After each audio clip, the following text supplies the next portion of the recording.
신비한 우주 음악이라든지 마음 안정 힐링 음악, 수면 음악, 명상 음악, 자연의 빗소리 등이 오로라와 같은 영상과 함께 우리 마음을 편안하게 해줍니다.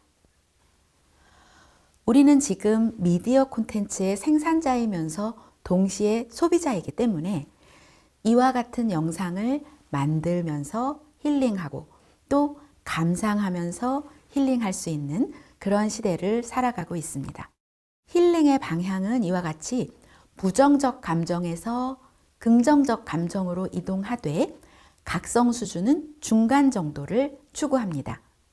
즉, 부정적 감정 중에서 화가 났다면 각성 수준이 높은 상태인데 이 각성 수준을 낮추면서 긍정적인 방향, 즉 평온의 방향으로 이동할 때 힐링이 발생하죠. 반대로 부정적 감정 중에서도 슬프거나 우울할 때는 각성 수준이 낮은 상태인데요. 이때는 각성 수준이 좀 더 높으면서 긍정적인 신나는 상태로 이동할 때 힐링이 되겠죠. 여기서 20대가 유튜브를 통해 어떤 콘텐츠에서 힐링을 경험하는지에 대한 연구 하나를 소개해 드리겠습니다. 20대의 경우 힐링 목적으로 찾는 유튜브 콘텐츠 1위는 남녀 모두 음악이었는데요. 구체적인 비율은 남성 16%, 여성 36%였습니다.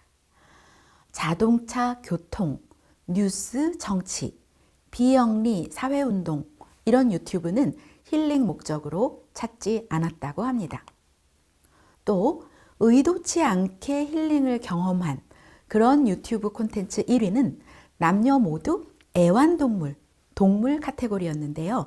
구체적인 비율은 남성 17.9%, 여성 33.3%로 나타났습니다. 귀여운 애완동물 영상을 만들면서 힐링하기도 하고 그렇게 만들어진 애완동물 영상을 보면서 힐링이 되기도 하는 거죠. 그리고 심지어 강아지가 좋아하는 음악과 같은 강아지의 힐링을 위한 콘텐츠도 많이 발견하실 수 있습니다. 애완동물을 키우시는 분들께는 애완동물 자체가 힐링을 위한 미디어가 될 수도 있겠다는 생각이 듭니다. 미디어를 긍정적인 방향으로 사용하려면 우리가 어디에 주의를 기울여야 하는지, 즉 주목 훈련이 아주 중요합니다. 모든 사람에게 하루 24시간이라는 같은 시간이 주어져 있는데 그 시간에 우리의 소중한 관심과 주목을 어디에 두어야 불필요한 에너지를 낭비하거나 우리의 심신을 해롭게 하지 않으면서도 이롭고 필요한 콘텐츠를 잘 소비할 수 있을지 이건 아주 중요한 문제죠. 요즘 서양에서도 동양의 명상에 아주 관심을 많이 가지고 있는데요. 명상은 일종의 주목 훈련이라고 할 수 있습니다. 우리의 감각기관, 즉 눈, 코, 입, 귀, 살갗도 모두 자연의 정보를 받아들이는 미디어라고 할 수 있는데요. 즉각적 미디어, immediate 미디어에 해당합니다. 일단 자연을 느끼면서 내 몸의 변화를 있는 그대로 바라보는 것. 예를 들면 시원한 나무 그늘 아래서 살랑살랑 피부를 스쳐가는 바람을 느낄 때 잠시 눈을 감고 그 순간을 음미한다고 생각해 보세요. 그 순간 내 몸의 변화를 있는 그대로 바라보는 것. 이것은 흩어지는 순간을 붙잡는 것이고 이런 과정을 통해 내가 원하는 곳에 주의 집중하는 방법을 터득하는 것. 이것이 명상의 아주 기초적인 과정이라고 할 수 있습니다. 이런 과정이 바쁜 사람들에게 어울리지 않는다고 생각하시는 분도 계실 수 있겠는데요. 오히려 바쁠수록 이렇게 내가 어디에 집중해야 할지 잠깐이라도 주목 훈련을 하고 나면 내가 정말 집중해야 할 일이나 공부에 더 잘 집중할 수 있게 됩니다.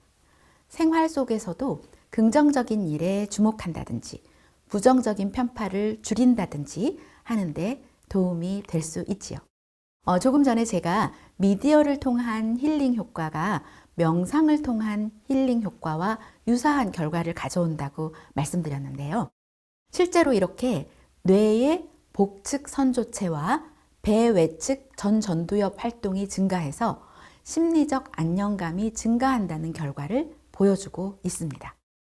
그래서 요즘 많은 사람들이 템플스테이 같은 그 경험을 하기도 하죠. 그게 바로 이 환경으로부터 들어오는 자극을 조절을 하면서 내 주목을 어디에 둘 것인가 이런 훈련을 하는 것과 관련이 된다고 말씀드릴 수 있겠습니다. 요즘에는 대면 상담뿐만 아니라 각종 미디어를 통한 상담도 상당히 많이 이루어지고 있죠.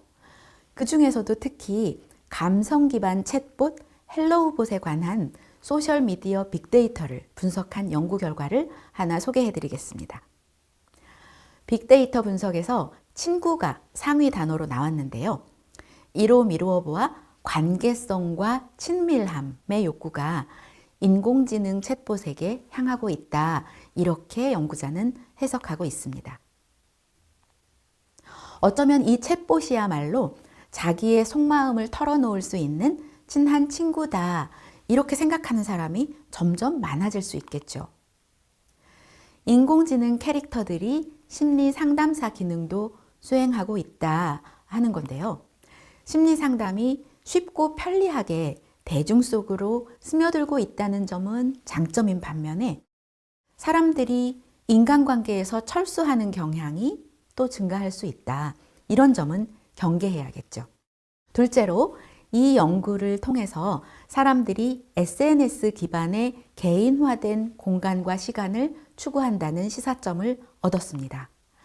챗봇과 상담하는 시간만큼은 자기만의 공간과 시간을 확보한 것으로 생각할 테니까요.